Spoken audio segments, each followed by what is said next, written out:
आज की ये प्रेस कॉन्फ्रेंस हम लोगों ने इसलिए बुलाई है कि हमारे जो सर्वोच्च न्यायालय के जज हैं, ये लगातार नक्सली आतंकवादियों को छोड़ रहे हैं, देशद्रोहियों को छोड़ रहे हैं। विनायक सेन नाम का एक नक्सली आतंकवादी था, उसको छत्तीसगढ़ उच्च न्यायालय ने आजीवन कारावास की सजा दी। इस खूंखार आतंकवादी जिस पर 76 सैनिकों की हत्या का केस था, इसकी जमानत याचिका छत्तीसगढ़ उच्च न्यायालय ने खारिज कर दी, किंतु सर्वोच्च न्यायालय के न्यायाधीशों ने इस सजा याफ्ता मुजरिम खूंखार नक्सली आतंकवादी को रिहा कर दिया और आज ये जमानत पर बाहर है। जीएन साई बाबा नाम का एक दिल्ली विश्वविद्यालय का प्रोफेसर था। ये अपाहिज है, लंगड़ा है, किंतु नक्सली आतंकवादियों के लिए लगातार उनका मास्टरमाइंड बना हुआ था और तय करता था कब नक्सली आतंकवादियों को हमारे सैनिकों पर हमला करना है, किस तरह की रणनीति अपनानी है। इस सबका मास्टरमाइंड था।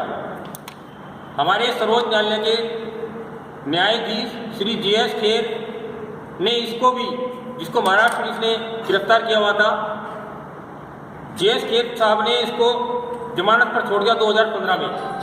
आज ये नक्सली आतंकवादी आजीवन कारावास की सजा भोग चुका है और महाराष्ट्र सरकार की नागपुर जेल में है।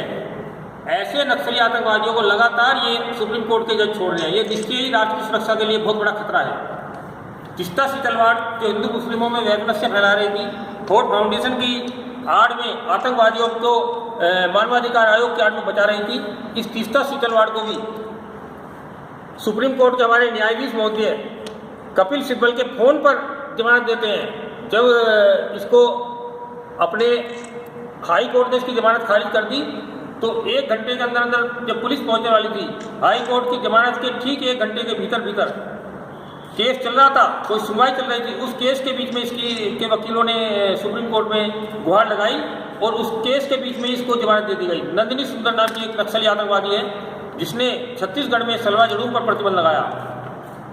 सलवा जड़ूम वो मुहिम थी कांग्रेस नेता महेंद्र कर्मा और दूसरे लोगों की, जिसमें सारे गांव वालों को कह दिया गया था कि आप सड़कों किनारे आ जाइए, क्योंकि नक्सली आतंकवादी हर घर से एक लड़का और लड़की लेते थे, लड़कों के साथ जबरदस्ती करते थे। और ये मानवाधिकार आयोग ने जो रिपोर्ट सर्वोच्च न्यायालय में दी है, उस रिपोर्ट में ये सब बात लिखी है। किंतु सर्वोच्च न्यायालय के मुख्य न्यायाधीश, सर्वोच्च न्यायालय के न्यायाधीश बी सुदर्शन रेड्डी और एस.एस. निज्जर सलवा जड़ूम मुहिम पर जो नक्सली आतंकवादियों पर बड़ा प्रहार था, जिसके कारण नक्सली आतंकवादियों को कोई नक्सली आतंकवादी मिल नहीं रहा था, उस सलवा जड़ूम को खत्म करते हैं। और आज वही नक्सली आतंकवादी हर गांव में घुसपैठ किए हुए हैं, गांव वालों को मार रहे हैं, जबरदस्ती नक्सली आतंकवादी गैंग बना रहे हैं, जबरदस्ती लड़के लड़कियों को भर्ती कर रहे हैं। ये सर्वोच्च न्यायालय के जितने न्यायाधीश हैं, इन नक्सली आतंकवादियों के पैरोकार बने हैं, इन देशद्रोहियों के पैरोकार बने हुए हैं। आज इस प्रेस कॉन्फ्रेंस के द्वारा मैं एक बात और बताना चाहता हूं कि जहां एक और ये नक्सली आतंकवादियों को छोड़ते हैं, देशद्रोहियों को छोड़ते हैं, देशद्रोहियों से मिले बैठे हमारे सर्वोच्च न्यायालय के न्यायाधीश, वहीं दारा सिंह जैसे धर्म रक्षक को ये 17 सालों से जेल में डाले हुए हैं। क्योंकि कारण यह है कि CIA का एक बहुत बड़ा गैंग हिंदुस्तान में षड्यंत्र कर रहा है और उस गैंग की साजिश है, CIA की साजिश है कि 2050 तक पूर्वी और पूर्वोत्तर भारत का आपको काटकर एक अलग ईसाई देश बनाया जाए।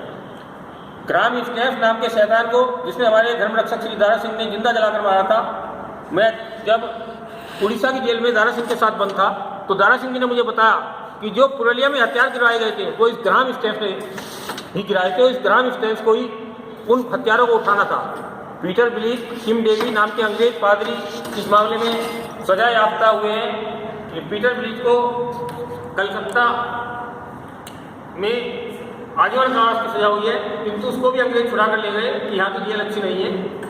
किम डेवी फरार है, किंतु ये हथियार गिराने वाले थे, हथियार उठाने वाला कहाँ है? आज तक सरकार ने उसका नाम नहीं बताया कि जो भारत में स्थित था, जिसको हथियार उठाने थे। उस नक्सली आतंकवादी वो ग्राम स्टेप था जिसको हमारे दारा सिंह ने जिंदा जलाया था।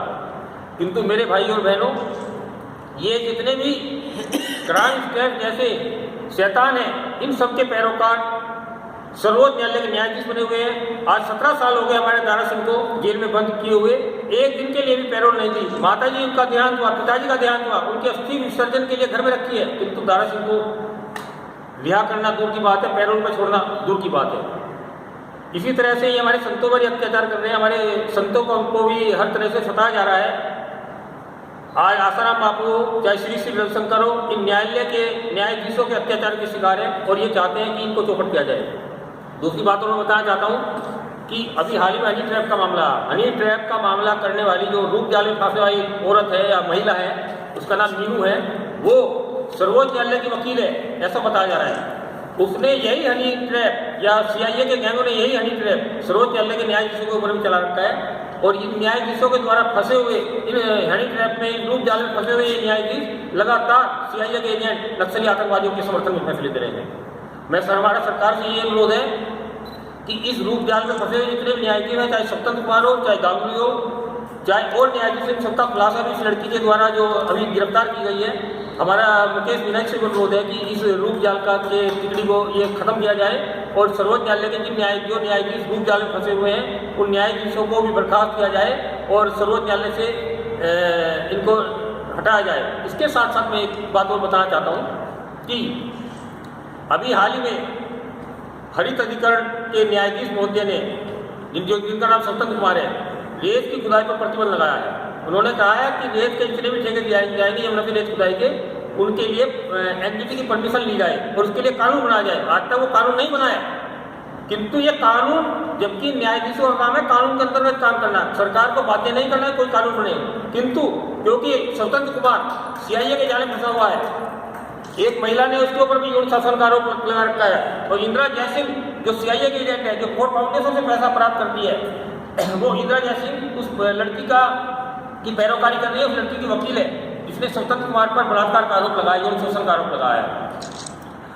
आज की तारीख में हम देखते हैं कि स्वतंत्र कुमार नाम का ये न्यायाधीश, जो मनोज मिश्रा का गैंग है, जो नक्सली आतंकवादियों का गैंग है, मधु भाजपी है, इनकी याचिका पर लगातार सुनवाई कर रहा है और लगातार जो फैसले दे रहा है, उन फैसलों के द्वारा हमेशा नक्सली आतंकवादियों का पक्ष लेता है। जो रेत की खुदाई पर प्रतिबंध लगा है, इस खुदाई के कारण यमुना का जो रेत का स्तर है वो 2 मीटर ऊपर उठ गया है। पिछली बार 207.5 मीटर की आएगी, अब जो बाढ़ आएगी वो 209.5 मीटर या 210 मीटर की आएगी और उसमें राष्ट्रपति भवन और प्रधानमंत्री भवन सारे दिल्ली में बाढ़ के पानी से गिर जाएंगे। और जो नक्सली आतंकवादियों का जो गैंग है, आज इन्होंने हो सकता है दिल्ली के जंगलों में, दिल्ली के खासतौर से जंगलों कटाएगा ये गैंग श्री श्री रविशंकर के मामले में इसीलिए विरोध कर रहा था क्योंकि जंगलों में इनके नक्सली आतंकवादियों को छिपने के पनाह जगह थी और उनकी नौकाएं उसमें छिपी हुई थी। और जैसे ही बाढ़ आएगी, अभी 31 अगस्त 2016 को दिल्ली में बहुत भयंकर बाढ़ आएगी, अब के बाढ़ इससे भयंकर आएगी, तो राष्ट्रपति भवन और प्रधानमंत्री भवन ये सब खतरे में है और ये कभी भी सीआईए के एजेंट इन पर हमला करके हमारे राष्ट्रपति और प्रधानमंत्री को बंधक बना सकते हैं। ये देश पर एक बहुत बड़ा हमला होगा और यही हमारी गुलामी की शुरुआत होगी।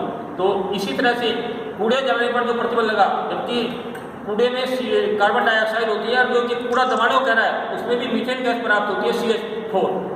ये सब गैस, दोनों ही गैस ग्रीन हाउस गैसें हैं और दोनों ही गैस, जबकि कार्बन डाइऑक्साइड कोई हानिकारक नहीं, किंतु कूड़े को दबाने में जो मीथेन गैस प्राप्त होगी वो गैस बदबूदार है और हमारे माहौल को बिगाड़ेगी, प्रदूषण प्राप्त करेगी।